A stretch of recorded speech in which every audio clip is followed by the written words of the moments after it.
apa aja menghasilkan yang halal, sikat lah. sikat. Nah, Sebenarnya apa aja yang menyenangkan, menyenangkan, sikat halal. halal juga lah kan intinya. Iya. Kan ada berkah kan. Iya.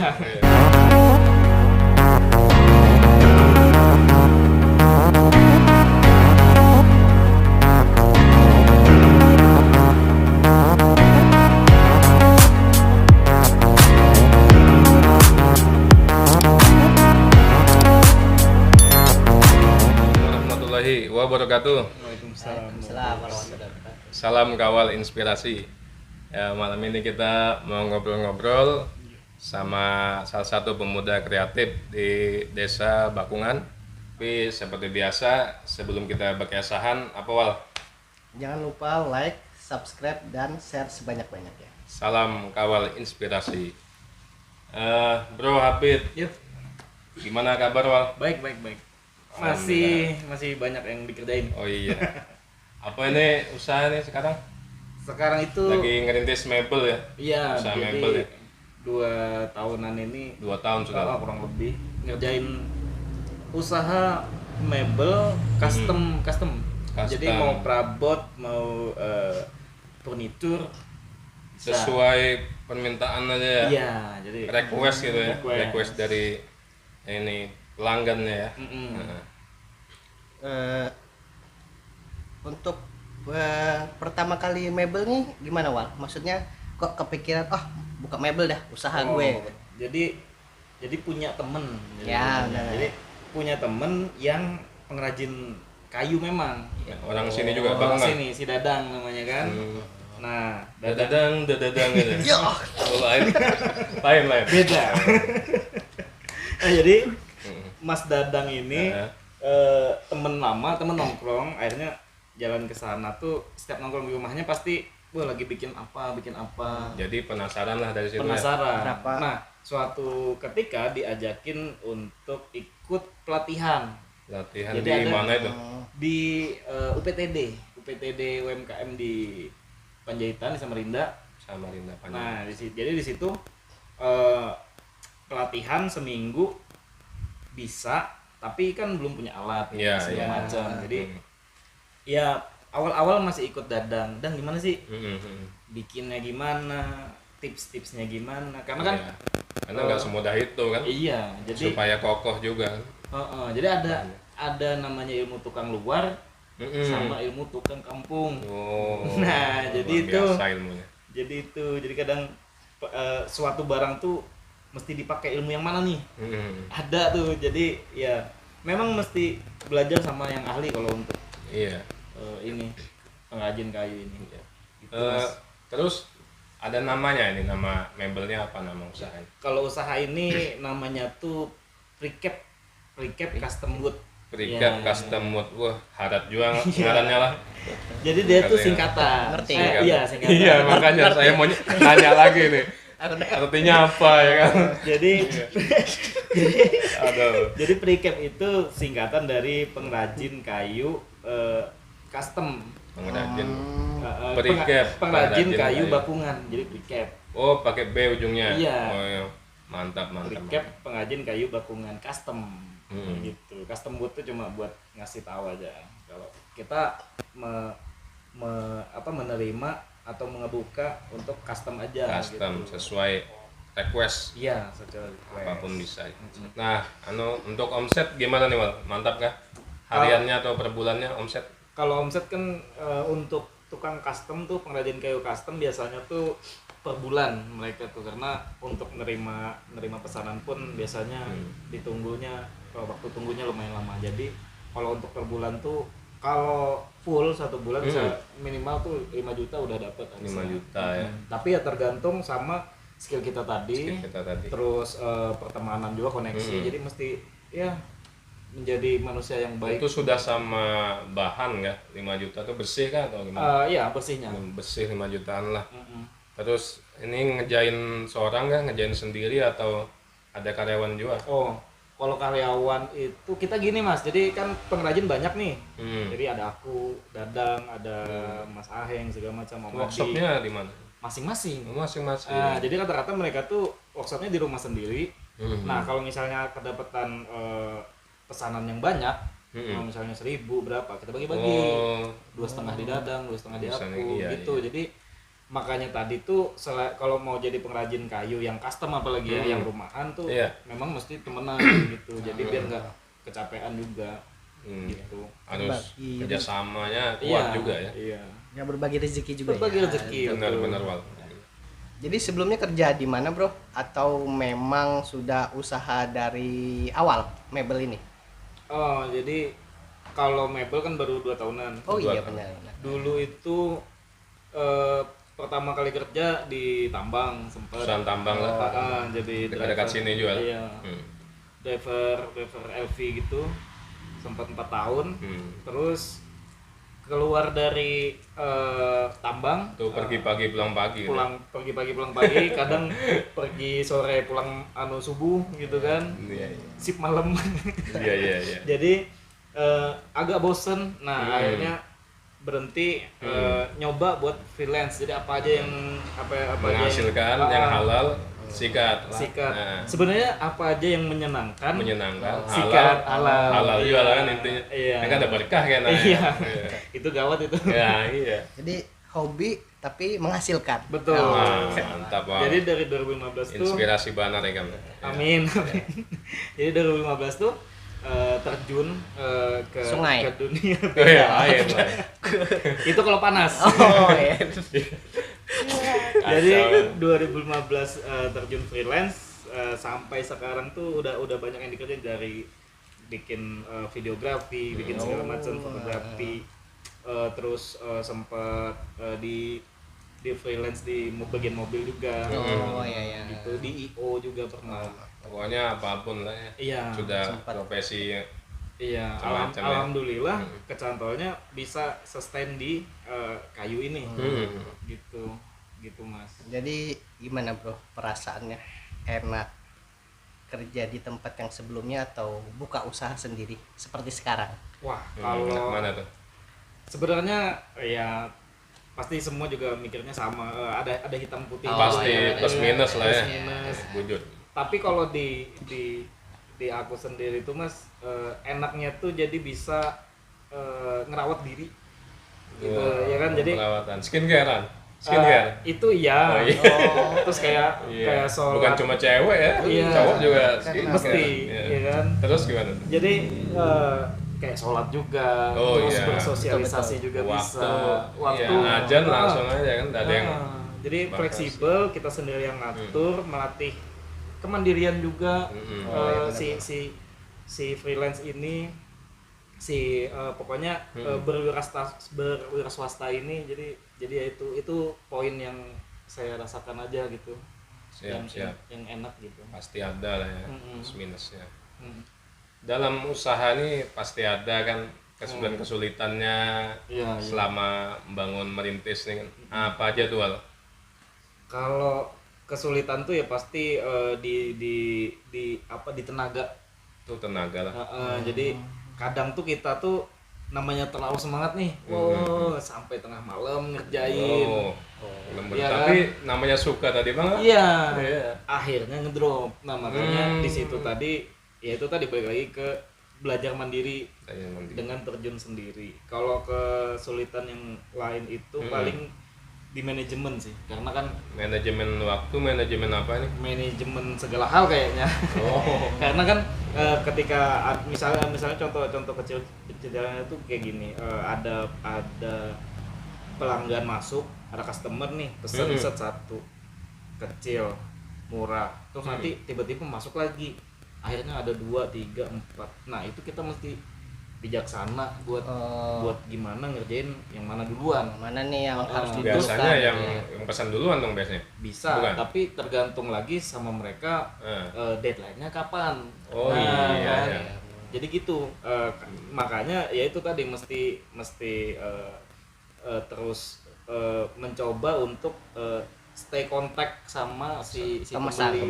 Pelanggan dan itu kan butuh latihan juga kan Mas. Jadi ya gitu. Nah kalau untuk kesulitan yang ketiga adalah biasanya keuangan, modal, bahan sama skill tadi. Karena kan ternyata ilmu terlalu banyak masih yang harus kita yang harus dipelajari. Bahkan tukang satu cuma bisa ilmu ini, tukang dua cuman, nah itu tadi gitu. Jadi mesti bisa sering sharing lah, sering sharing, sering kumpulan belajar, ya, sering kumpulan, sering berbagi ilmu lah sama teman-teman yang nah lain. mungkin kesulitan yang utama adalah kita tuh mesti terjun sendiri. Nah itu kayaknya adalah sebuah kesulitan yang ibaratnya tidak semua orang nyadar ketika pas udah terjun. Maksudnya gimana tuh? Iya, jadi ketika kita terjun ke dunia usaha sendiri, itu tuh kita kadang nggak nyadar, oh ternyata dunia usaha tuh begini. Nah, iya. Jadi bukan cuma terima orderan, bikin bayaran, udah banyak masih lika-likunya ya. Dan kalau misalnya kita meleset sedikit salah, jadi ya kalau ditanya bisa nggak pesan lagi. Nah itu. Nah jadi kalau kesulitannya apa, kayaknya itu sih yang tadi itu mesti terjun sendiri itu adalah sebuah kesulitan yang mesti kita pikirkan. Tapi itu melatih ini juga kan. Betul. menghadapi memecahkan masalah kehidupan ya kan. Iya gitu Mas. Jadi pernah ketemu gitu bro, ada pemesan misalnya, wah mesen yang sulit nih. Sulitnya apa bro? Meja, yang menurutmu? Bikin meja, bikin kursi, atau bikin dia jatuh cinta. Yang paling sulit selama ini apa nih? Paling sulit ukiran sih. Terima juga ukiran. Oh maksudnya di lemari gitu terus ada ukirannya gitu atau gimana? Iya, jadi kalau misalnya ada pesanan yang ada ukirannya. Oh. Nah, jadi beberapa orang tuh kadang ada masuk pesanan, "Mas, tolong kasih ukiran Dayak." Oh iya. Kadang kasih ukiran. Itu di mana? Di lemarinya kah, di apa itu yang pernah ini? Kalau yang pernah itu di di sape. Oh, sape. Iya. Alat musik ya. Tinggilan tuh ya, buat tinggilan. Iya. Nah, akhirnya kalau misalnya itu kita nggak bisa bagian ukurannya, kita bisa bikin sapenya aja, nanti ukirannya kita kasih ke teman. Gitu. Ya itu tadi koneksi teman-teman yang kreatif tadi, hubungan baik ya kan. Iya. Jadi gitu Mas. Kalau paling susah sape sih kayaknya. Oh iya bro, kita kan sempat dilanda pandemi nih, COVID-19 bos. 19 ya. Sekitar 2 tahun juga ya. 2 tahun. Kan pas nih usahanya dirintis ya 2 tahunan juga iya. Ya. Jadi pasti pengaruh juga. Pengaruh kah kada? Ya. Kalau soal pengaruh tuh ada, cuma bukan di daerah pesanan. Iya, jadi alhamdulillah pesanan tuh tetap ada aja lah, alhamdulillah. Walaupun ya berkurang. Ya. Yang repot itu di ketersediaan bahan. Oh, bahan. Iya, jadi kan biasa ngambil di mana Wal? Bahan ya kayak apa lokal atau luar? Lokal biasanya lokal aja. sama Om Adi. Kalau untuk bahan kayu aku ngambilnya di Om Adi, ada tukang deket sini, dia nyediain. Bahan apa aja selama ini yang dipakai? Ini apa, jati Belanda. Jati Belanda. Karena jati Belanda tuh murah. Jadi kita bisa bahannya kuat nggak? Bahannya lumayan untuk di grade-nya dia di tengah-tengah gitu.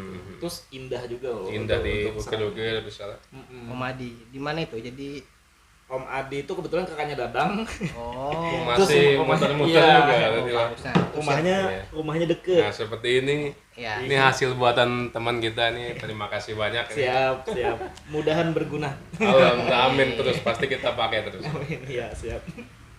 Jadi mungkin ini kawal inspirasi, teman-teman kawal inspirasi.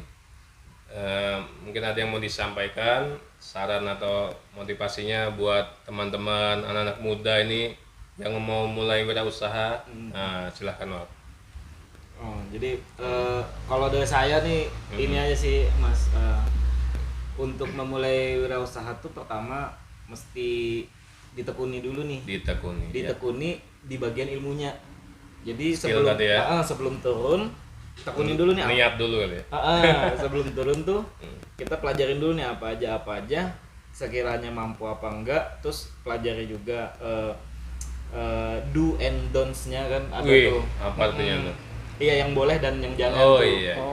Ada, jadi kita harus tahu yang boleh dan yang jangannya juga kalau untuk berwirausaha, karena sekali lagi ketika kita terjun sendiri itu kita bakal ngerasain sakitnya sendiri. Iya. Susah senangnya ya. Betul Mas, jadi capek. Tapi ada kepuasan tersendiri tadi pasti. Itu insya Allah ada. Insya Allah pasti. Bagi yang menjiwai. Bagi yang menjiwai, yang sungguh-sungguh ya. Iya. Jadi sebenarnya kalau untuk memulai memperkaya diri misalnya kan, wah itu agak berat. Kenapa? Karena butuh integritas tuh. Untuk ada di dunia wirausaha ini butuh keyakinan, butuh ketahanan. Siap. Jadi duit adalah bonus. Itu aja udah. Tapi nggak memungkiri juga bahwa uang itu pasti ada. Pasti ada. Itu juga yang kita butuhkan kan sehari-hari. Dan pasti kayaknya insya Allah hidup sih. Kalau dikerjainnya secara benar, dijiwai dengan baik, baik-baik dengan para customer, ya kan. Terus selalu ngasih yang terbaik juga untuk setiap karyanya. Pelayanan lah ya. Tipsnya Doa orang tua juga. jangan sampai lupa. Jangan sampai lupa. Jadi itu Mas, kalau untuk tipsnya tuh kayaknya itu aja, menjiwai, integritas, tekun, terus juga harus tadi tuh sebelum terjun belajar dulu. Karena ya itu tadi, ketika kita terjun, yang sakit, yang bakal ngerasain sakitnya kita sendiri tuh. Jadi senangnya pun kita juga. Senangnya, iya. benar. Jadi gitu Mas. Ya, untuk motivasi teman-teman dimanapun berada juga nih Mas. Iya. Bagi yang ingin memulai usaha, mungkin paling deket bisa dari teman-temannya dulu deh. Ya kan, jadi hobinya teman-temannya apa iya, mungkin ya? sowan dulu ke teman-teman deket. Oh, mereka lagi ngapain nih? Siapa tahu ada yang ngebengkel, ada yang pengrajin kayu, ada yang tukang pahat misalnya, atau lain sebagainya. Iya, bisa juga. Tukang ledeng. Terima kasih. Atau peternak misalnya kan, petani selada mungkin. Iya. Yang penting ke teman-teman deket dulu. Kenapa? Karena biasanya teman kita tuh nggak pelit untuk ngejawab. Ya kan, misalnya kita datang ke orang yang teman kita yang peternak, kita tanya agak lebih dalam, dia tuh kayaknya nggak akan menolak sih untuk menjawab. Teman juga ya mau berbagi ilmunya gitu ya. Iya, jadi mungkin bisa dari situ tuh, karena kan pertama masuknya nih bagus, terus enak. Karena kalau misalnya mesti nyari pelatihan segala macam, mungkin teman-teman di luar ada yang nggak ada punya uang gitu kan, karena pelatihan juga ada yang bayar segala macam. Terus gitu. Teman-teman kita tuh pasti sudah merasakan juga pahit manisnya mungkin itu kan, yang kita perlu sharing. Iya. Jadi gitu, paling deket kayaknya kalau saran saya masuk ke teman-teman dulu deh. Jadi yang mana teman-teman punya usaha atau pengrajin atau punya kelebihan, bisa tuh masuk ke situ. Terus jangan malu bertanya lah. Jangan malu bertanya. Sekalian silaturahmi juga. Silaturahmi itu pahala juga ya. Iya. Jadi gitu Mas, untuk paling dekatnya sih kayaknya itu sih. Karena ya itu tadi, tidak ada teman yang kayaknya nggak mau ngejawab untuk pertanyaan-pertanyaan. Jarang lah ya. Kan? Rata-rata open aja ya. Iya. Selama itu bermanfaat ya kan. Betul. Jadi gitu Mas. Kalau dari saya ya, semoga buat teman-teman di luar sana tuh punya semangat lah. Jadi yang kemarin padam tuh karena pandemi, uang habis segala macam. Bakar lagi aja semangatnya. Bakar semangat lu. Iya. Lagian PPKM juga udah mulai berkurang. Tapi ini mau PPKM lagi nih. Iya, akhir tahun. Iya, akhir tahun. Maklum. Mungkin untuk kebaikan kita juga sih pastinya. Iya, salah satunya itu. Jadi yang mana 1 tahun 2 tahun ini tuh padam, hidupin lagi deh. Hidupin lagi. Lewat silaturahmi tadi bisa. Atau ya buka-buka YouTube juga banyak tutorial di YouTube. Jadi jangan putus asa, semangat terus. Itu aja sih kayaknya Mas. Terus kalau ada teman-teman nih mau order, mau request gimana nih? Hubunginya kemana? Bisa ke atau lihat-lihat di mana nih? Oh boleh, bisa ke ini Instagram usaha saya ada di sini nanti ya. Iya, @precap custom wood. @precap custom wood nanti saya tulis di sini. Iya. Di Facebook juga ada. Facebook apa? Facebook tuh Hafid Rizky aja. Hafid Rizky. Akun sendiri. Terus nomor kontak? Nomor kontak kayaknya nanti ada di deskripsi aja. Siapa tahu ada yang minat. Oke. Gitu Mas. Ya, jadi kesimpulan dari kita ngobrol-ngobrol malam ini, yang pertama itu harus tetap jaga hubungan baik sama teman. Siap. Terus sharing-sharing sama teman, jangan malu bertanya sama teman. Pokoknya terus belajar. Gimana Bro Hafid? Ya, Bangun lingkungan yang positif. Doa orang tua juga. Nah, iya jangan lupa. Pasti ya. Mm. Jadi pernah guru ya kali ya atau ulama gitu, kita tuh tergantung teman-teman dari teman-teman kita siapa. Teman-teman kita jual parfum bawa ya parfum. benar, kalau teman-teman kita jual ikan, kita Bawa ikan. nah Amis, betul. ya. Kalau teman kita TikTokan kita ikut. wes ya. Di belakang aja. Iya, kita bantu kamera. Siap. Ini juga terima kasih Oh, nih. iya, iya. Ini salah satu Bro Hafid produk. ini salah satu produknya Kawal Inspirasi ini. Terima Ini kasih suatu banget. penghargaan luar biasa buat kita. Siap. Terima kasih Bro ya. Makasih atas banyak. ngobrol-ngobrolnya juga malam ini ya kan. Siap. Banyak pelajaran yang kita ambil kan. Amin amin. Siap. Semoga berguna. Ya. Amin. Pasti kita bawa nih terus Amin. kemana-mana ya. Yang pasti semoga menginspirasi sama teman-teman yang di luar sana. Oke. Siap. Ya. Oke. Ya, oke. Sampai jumpa di video berikutnya. Jangan lupa like, subscribe, dan share sebanyak-banyaknya. Salam Kawal Inspirasi. Assalamualaikum warahmatullahi wabarakatuh. Waalaikumsalam warahmatullahi wabarakatuh. Hai teman-teman Kawal Inspirasi dimanapun berada, jangan lupa like, share, dan subscribe channel YouTube-nya Kawal Inspirasi, juga di share yang banyak di media sosial kalian. Oke, terima kasih.